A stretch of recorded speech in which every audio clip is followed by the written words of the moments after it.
तेरे सपनों को मंजिल तक पहुंचाएंगे। बापू तेरे सपनों को मंजिल तक पहुंचाएंगे। बापू हम शर्मिंदा है, तेरा दिल जिंदा है। बापू हम शर्मिंदा है, तेरा दिल जिंदा है। बापू तेरे लड़ेंगे लड़ेंगे और जुल्म की टक्कर में संघर्ष हमारा नारा है। जुल्म की टक्कर में संघर्ष हमारा नारा है। सरकार मुर्दाबाद मुर्दाबाद बीजेपी सरकार मुर्दाबाद मुर्दाबाद बीजेपी सरकार मुर्दाबाद मुर्दाबाद अडानी अंबानी मुर्दाबाद मुर्दाबाद अडानी अंबानी मुर्दाबाद जिंदाबाद जिंदाबाद जिंदाबाद बीजेपी सरकार बीजेपी सरकार सरकार किसान एकता जिंदाबाद किसान एकता जिंदाबाद किसान एकता जिंदाबाद जिंदाबाद किसान एकता किसान एकता अपन जय जवान जय जवान अडानी अंबानी अडानी अंबानी हम लड़ेंगे जोरों से मुर्दाबाद मुर्दाबाद जुल्म का जवाब है जुल्म का जवाब है जिंदाबाद जिंदाबाद जय किसान अखिल भारतीय किसान समाज जिंदाबाद जिंदाबाद जिंदाबाद अखिल भारतीय किसान समाज जिंदाबाद जिंदाबाद जिंदाबाद कांग्रेस का चाचा आदरणीय मंत्री महोदय कामरेड गावितांचा कामरेड गावितांचा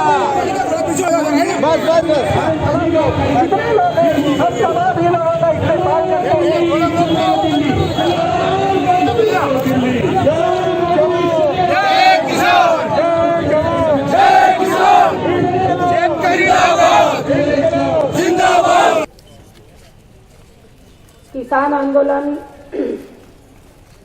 की जो रैली मालेगांव शहर में आई है, आज मालेगांव शहर में सभी पक्ष, सभी सेकुलर पार्टियां, सभी ने मिलकर उनका पुरतपाक इस्तकबाल किया।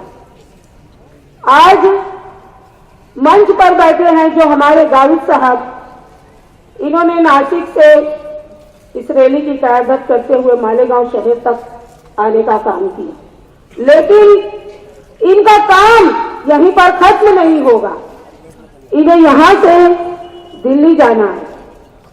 मैं आज हमारे मालेगांव शहर वासियों से कहना चाहती हूं कि आज जो हमने इनका हौसला बढ़ाया है, इनका हौसला बढ़ाने का काम किया है, तो ये सिर्फ किसान आंदोलन नहीं है, ये किसान रैली, ये किसान आंदोलन नहीं, ये हर व्यक्ति का आंदोलन है, हर इंसान का, हर शख्स का आंदोलन है। क्योंकि अगर किसान नहीं रहेगा तो ये दुनिया खत्म हो जाने वाली है, क्योंकि मौसम की हर शक्ति को झेलने वाला एक किसान ही होता है। ये किसान बारिश की, बरसात को अपने जिस्म पर झेलता है, यह गर्मी की, यह सूरज की तपिश को, यह शिद्दत की गर्मी को अपने जिस्म पर झेलकर हमारे लिए अनाज उगाने का काम करता है।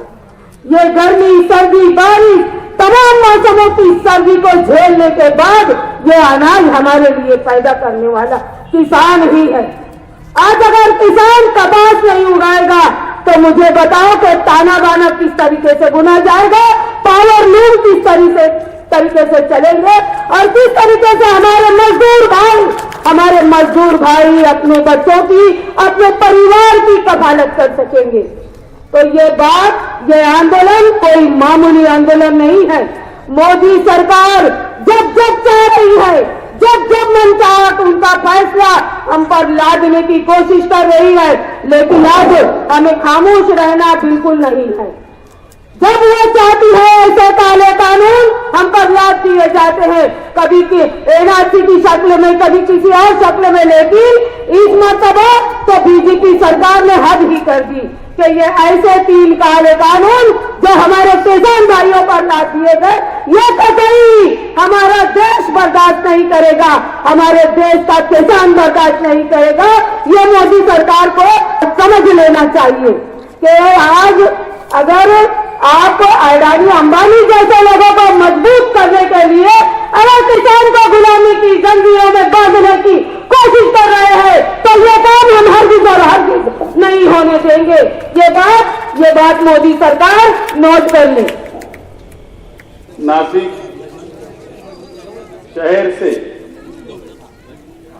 दिल्ली तक जो ये रैली किसानों के हित में और केंद्र सरकार के विरोध में जो जा रही है, उसकी जो क़यादत माजी आमदार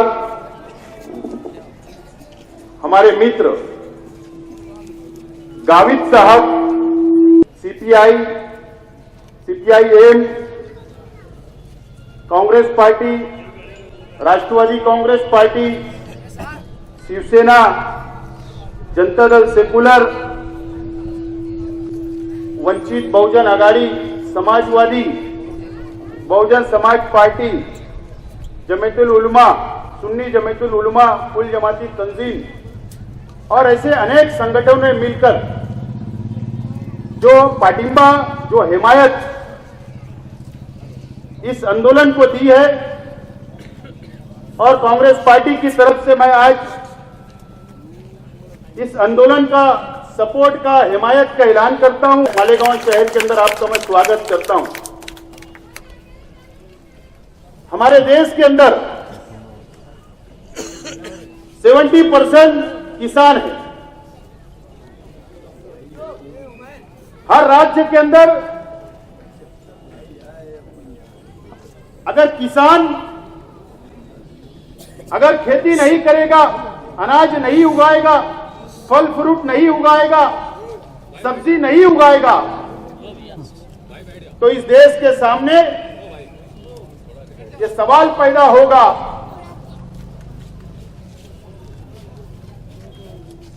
कि इस देश के नागरिक क्या खाएंगे, क्या पिएंगे। और ये भारतीय जनता पार्टी की सरकार जो ये हिटलर शाही चला रही है, आज हमारे हरियाणा के किसान, पंजाब के किसान 1 महीने से संघर्ष कर रहे। ऐसे सर्दी के मौसम के अंदर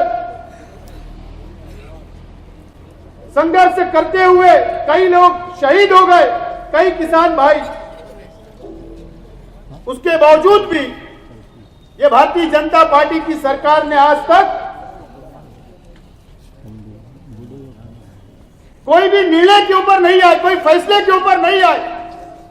और 3 बिल जो पार्लियामेंट के अंदर पारित किए गए, मंजूर किए गए, किसान भाइयों के, इस देश के सभी संगठनों की, सभी राजकीय पक्षों का ये डिमांड है कि ये तीनों बिल को वापस लिया जाना चाहिए। लेकिन आज तक सरकार झुकने पर मजबूर नहीं है, बिल वापस नहीं ले रही। इतना अहंकार उनके अंदर भर गया। मैं समझता हूं कि कहीं ना कहीं जो संकल्प आप लेकर जा रहे हो, गावित साहब और आपके सभी साथी मिलकर, शायद हिंदुस्तान के अंदर कहीं भी ऐसा मंच नजर नहीं आया होगा आज तक, जो आपने ये मंच को बनाया और ये सभी राजकीय पक्ष के लोग आज बैठे हुए हैं। और ये संदेश जब देश भर के अंदर जाएगा, अलग अलग राज्यों के अंदर जाएगा, कि जो भारतीय जनता पार्टी की विरोध के अंदर जो सेकुलर पार्टियां हैं वो अब एक हो गई है, तो किसान के अंदर जो ऊर्जा पैदा होगी और यही ऊर्जा अगर किसानों के अंदर पैदा हो गई तो ये सरकार को झुकना पड़ेगा और तीनों बिल को वापस लेना पड़ेगा। ये सरकार सिर्फ अंबानी को, अडानी को और बड़े बड़े उद्योगपतियों का फायदा करना चाहती है। पहले हमारे किसान भाई मार्केट के अंदर जाकर, बाजारों के अंदर जाकर सब्जी बेचा करते, लेकिन आप देखिए कि रिलायंस का जो मॉल होता उसके अंदर भी सब्जी बिक रही है, फल फ्रूट उसके अंदर बिक रहे हैं। ये देशवासियों को लूटने के लिए ये ओपन मार्केट करना चाहते ताकि पूरा कब्जा ये अडानी और अंबानी का हो जाए। अगर इस देश के लोग, हमारे शहर के लोग ये समझते होंगे कि ये आंदोलन सिर्फ किसानों के लिए है, तो मैं ऐसा नहीं मानता। अगर ये अडानी और अंबानी का राज अगर मंडियों के ऊपर हो गया, मार्केट कमेटियों के ऊपर हो गया, तो ये महंगाई बढ़ेगी, आम जनता के लिए महंगाई बढ़ेगी, सब्जी हमको सस्ती नहीं मिलेगी, अनाज सस्ता नहीं मिलेगा। तो आज हम लोगों को यह समझना है कि ये किसानों का आंदोलन नहीं, बल्कि ये गरीबों का आंदोलन है, इस देशवासियों का आंदोलन है, और इससे हमको सरकार से लड़ना पड़ेगा। हम ये भारतीय जनता पार्टी की सरकार का निषेध करते हैं और ये मांग करते हैं, डिमांड करते हैं कि ये तीनों बिल जो शेतकरियों के विरोध के अंदर है ये वापस लेना चाहिए। यही विनती करते हुए मैं मेरी बात खत्म करता हूं। जय हिंद, जय जवान, जय किसान।